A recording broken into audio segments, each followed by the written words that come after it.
Case டியூஸ்டேயோட evening routine தான் share பண்ணியிருக்கிறேன். ரீசெண்டாக வெளியில் போயிருக்கும்போது வாங்கின திங்ஸ் தான் இதெல்லாம். நார்மலாக நம்ம வெளியில் போனால் அங்கே மட்டும் போய்ட்டு வர மாட்டோமே, சுற்றி அடிச்சு இந்த திங்ஸ்லாம் வாங்கிட்டு வந்தாச்சு. சேனலில் போஸ்ட் பண்ணதுக்கு சோகமிங்கனால வாங்கியிருந்தேன். வாங்குறத விட வீட்டில் வந்து அதை விரிச்சு உட்காந்து பார்க்குற சோகமே தனி. நீங்கள் எப்படின்னு கமெண்ட்டில் சொல்லுங்கள்.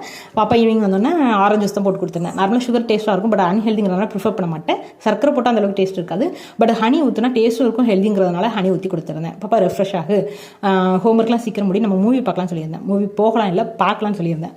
பிகாஸ் இந்த ஃபீல் குட் மூவின்னு சொல்லுவாங்க, இந்த கலர்ஃபுல்லாக பார்க்க அழகாக காமெடியாக அந்த டைலாக்ஸ்லாம் நல்லா இருக்கிற மாதிரியான மூவி இருந்ததுன்னா நான் எடுத்து வச்சுப்பேன். இப்போதைக்கு அது ரீசெண்டாக வர்றதில்லை.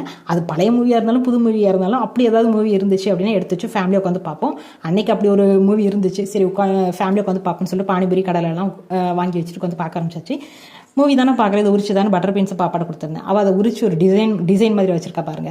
நார்மலாகவே இந்த குளிக்க போகும்போது பாசி கம்மல்லாம் கழட்டினா அப்படின்னா அந்த ஹார்ட் டிசைன் மாதிரி வேறு டிசைன் மாதிரிலாம் செஞ்சு வச்சிருப்பா. ரொம்ப நாளும் நோட் பண்ணிட்டு பாப்பா டிசைனிங்கில் இன்ட்ரெஸ்ட்டாக கேட்டிருந்தேன். ஆமான்னு சொல்லியிருந்தா.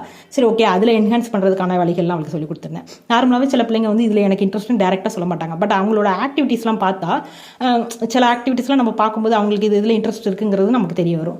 அப்போ அந்த துறையிலேயே அவங்களை இன்னும் என்ஹான்ஸ் பண்ணி கொண்டு போகும்போது அவங்களோட ஃபியூச்சர் வந்து பிரைட்டாக இருக்க வாய்ப்பு இருக்குது. ஸோ உங்கள் குழந்தைங்களை இந்த மாதிரிலாம் பண்ணுவாங்களான்னு கமெண்ட்டில் சொல்லுங்கள். தேங்க்யூ.